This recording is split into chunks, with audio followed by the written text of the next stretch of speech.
അപ്പോൾ എല്ലാവർക്കും good morning. ഞാൻ ഇപ്പോൾ ഒരു 7 മണിയാവാൻ നിൽക്കണു. 6:55 ആയിട്ടുണ്ട്. അപ്പോൾ നമ്മുടെ സൂര്യൻ അവിടെ ശരിക്കും ഉദിച്ചിട്ടുണ്ട്. പിന്നെ കുറച്ച് കാർമേഘമുള്ളതാണ് ആ ഒരു ലെവലിൽ കാണുന്നത്.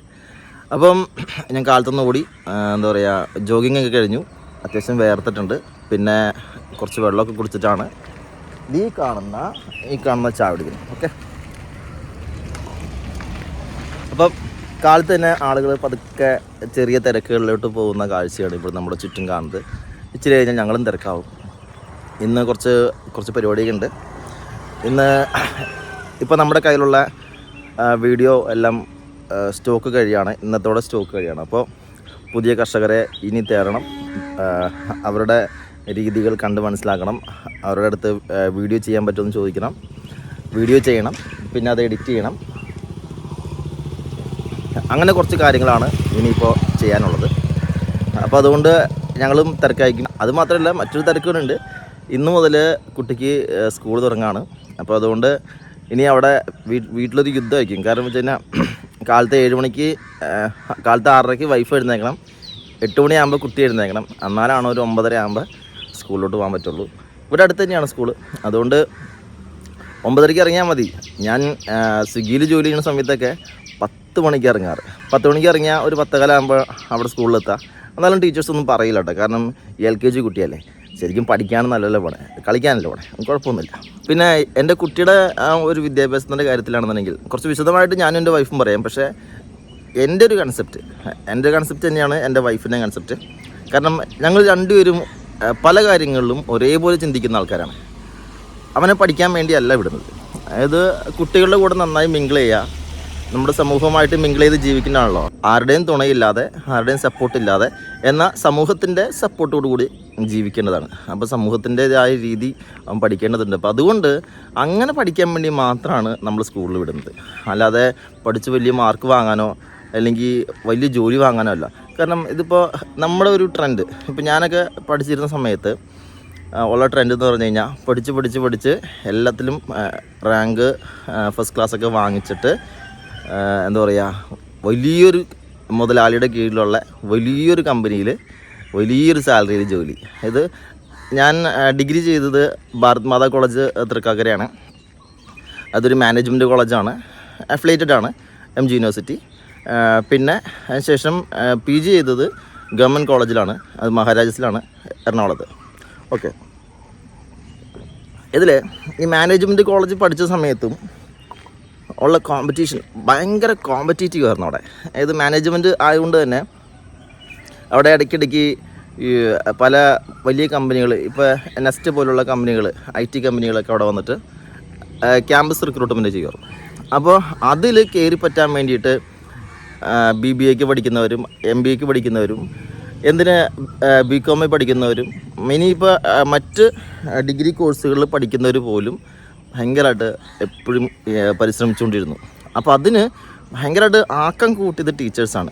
ഇങ്ങനെ കോമ്പറ്റീറ്റീവാണ് നമ്മുടെ ലൈഫ്, നമ്മൾ വലിയൊരു കമ്പനിയിൽ വലിയ ജോലി വാങ്ങി വലിയ സാലറിയിൽ അങ്ങനെ ജീവിക്കുന്ന ആളുകളായിരിക്കണം. ആ ഒരു രീതിയിലാണ്, ആ ഒരു കൺസെപ്റ്റിലാണ് അവിടുത്തെ ടീച്ചേഴ്സ് കുട്ടികളോട് സംസാരിക്കുക. അതുകൊണ്ട് സ്വാഭാവികമായിട്ടും കുട്ടികളും എൻ്റെ പ്രായം ഉണ്ടായിരുന്ന അന്നത്തെ കുട്ടികൾ ഭയങ്കര കോമ്പറ്റീറ്റീവായിരുന്നു. പക്ഷേ ആ ഒരു നിലപാടിനോട് ഞാൻ യോജിക്കുന്നില്ല. കാരണം വലിയൊരു കമ്പനിയിൽ വലിയ സാലറിയിൽ ജോലി ചെയ്തത് മറ്റൊരാൾക്ക് വേണ്ടിയാണ്. നമുക്ക് വേണ്ടിയല്ല ജോലി ചെയ്യേണ്ടത്. അപ്പോൾ അതുകൊണ്ട് സ്വന്തം കാലിൽ നിൽക്കുക, സ്വന്തമായൊരു ബിസിനസ് ചെയ്യുക, അങ്ങനെ എന്തെങ്കിലും, അല്ലെങ്കിൽ സ്വന്തമായിട്ട് ആരുടെയും കീഴിൽ നിൽക്കാതെ സമൂഹത്തോട് യോജിച്ച് പോയി അങ്ങനത്തെ ഒരു ജോലി, അങ്ങനത്തെ ഒരു സ്വന്തം ജോലി എന്നുള്ള രീതിയിലാണ് ഞാൻ എൻ്റെ കുട്ടിയെ പഠിപ്പിക്കുകയുള്ളൂ. അതുകൊണ്ട് തന്നെ എൻ്റെ കുട്ടിയുടെ മാർക്ക് എനിക്ക് പ്രശ്നമല്ല, എൻ്റെ കുട്ടിയുടെ സ്വഭാവം മാത്രമേ എനിക്ക് പ്രശ്നമുള്ളൂ.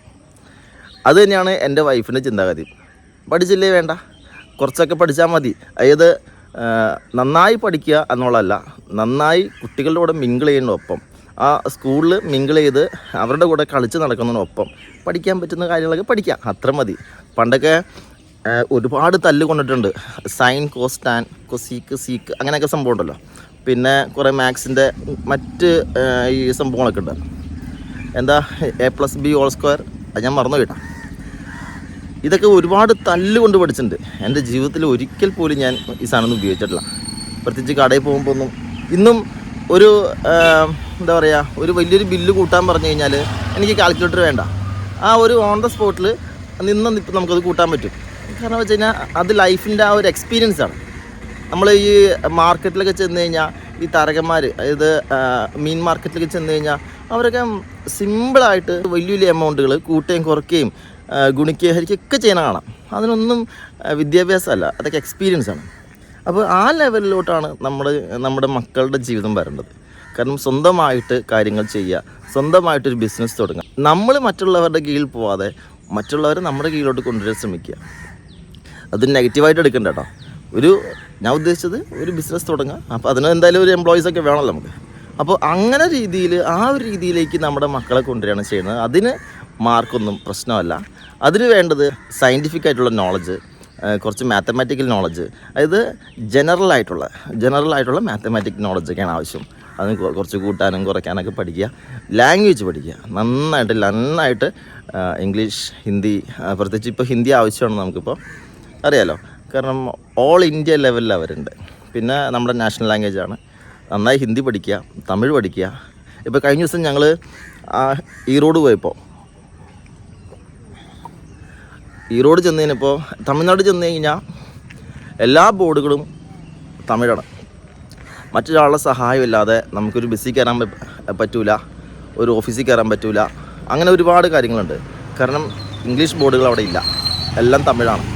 അപ്പോൾ അതുകൊണ്ട് തന്നെ നമ്മൾ അന്യ സംസ്ഥാനത്ത്, തൊട്ടടുത്തുള്ള സംസ്ഥാനം നമ്മുടെ, അവരുടെ ആ ഒരു ലാംഗ്വേജ്, ആ ഒരു മാതൃഭാഷ നമുക്ക് വായിക്കാൻ അറിയില്ല.